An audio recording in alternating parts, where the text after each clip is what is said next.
Hello, David. Hi, How are you? I'm fine, thank you. I'm going to ask a couple of questions. First question: what was it about the screenplay of Phantom that appealed to you? Well, I think it was kind of just the difficulty of the story for me. You know, the kind of the intrigue of it, the thriller aspect of it. You don't really know what's going on. I mean, I had to read it like 3 or 4 times before I could figure out. And it wasn't just the Russian names that were confusing. That was part of it, but you know, who's trying to do what? What does the Phantom do? What is my operation? What is their operation? And it was fascinating to see how Todd worked it out. And I just thought it was a really smart. It's a thriller in that way. You talk about your operation. Mm-hmm. Could you tell us about the character you play? Some people might view him as a villain. Yeah. Is this a departure for you in exploring human? Sure. I mean, in a way, you know, this is a kind of a KGB operative, a CIA in America or whatever, and he's just got his mission is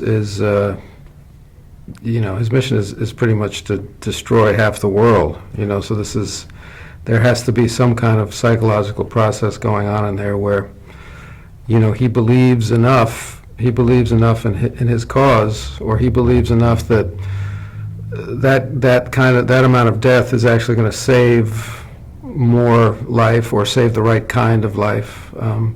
You know, that this is, as Todd and I talked about, this is would be the first generation to have grown up under Soviet rule. So these perhaps are the true believers, you know. Speaking of this, did you do any research before doing the movie?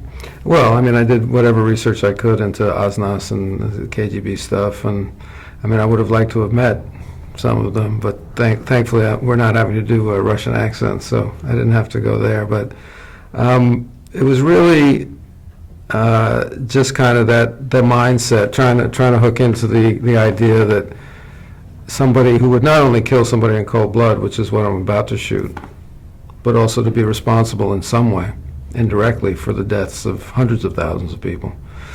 And how do you get there? You know, I don't know if that's research, but that's the hurdle.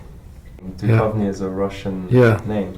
Yeah. Would you like to tell us about your father and what you bring from that to all this? Well, yeah, well, they're Russian Jews. I don't know.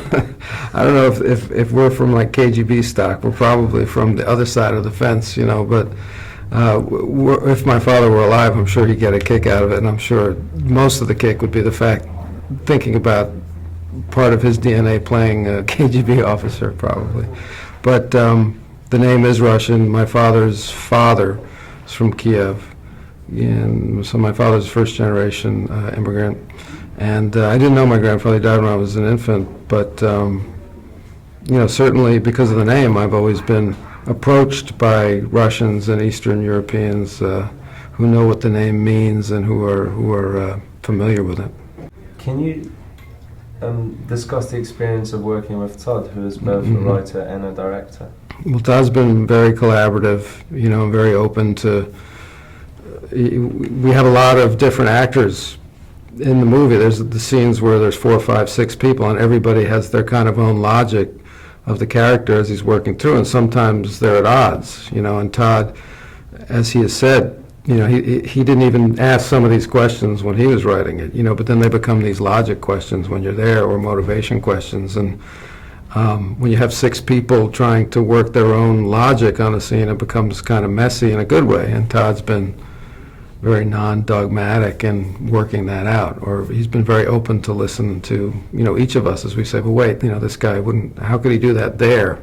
You know, that doesn't quite make sense. Can you describe the experience of shooting inside a real submarine? Oh, that was difficult. Yeah, shooting inside the submarine was difficult. I'm 6 feet, maybe a little taller, and I don't believe that it was made, maybe they had a height requirement like astronauts, you know, that was maybe 5'9" to work on a submarine. But it's not only that, but there's, when you see the movie, it's not set decoration. There's all these wheels and knobs, and everything's metal, and it's sticking out everywhere, and pipes. And you know, I banged into a periscope at one point, and I knocked the top of my head quite a lot. But you know, thankfully, I didn't.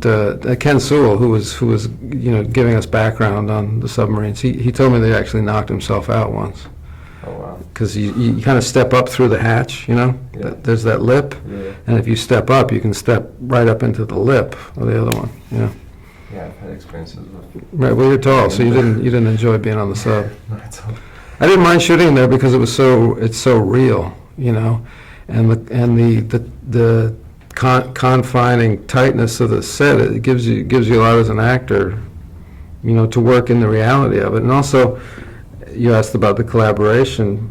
My character is holding a gun, and now I'm holding a gun on people that are so close. It becomes a different story because it doesn't really make sense for me to extend a gun where the guy can knock it away or grab it. It's not like holding a gun on from over here. So all these questions come up, that you wouldn't when you're reading the script. Oh, he holds a gun on him. Okay, that makes sense. Then when Yeah. you experience it. Yeah, I'm basically handing him the gun, so I can't do that. It's also a movie with some very complex technical language. How do you Yeah. react to that? Well, poor Ed, he's got, I think, more of that than me. But I had a couple of runs that were, it's almost like Jabberwocky. You're learning another language. You just, and it has to kind of roll trippingly off the tongue, or else it doesn't. You can't search for it. These guys, they know what they're talking about, so they're not searching for those words. And I had a few of those runs that they just had to come, and they did, thankfully. And but the Russian names are hard too. Add on to that, that we got Dmitry Zubov, Nikolai Zubov, Mr. Kozlov, Mr. Pavlov, all this stuff, and you got to kind of keep it straight, like reading Dostoevsky. You got to go back and look at the table of contents.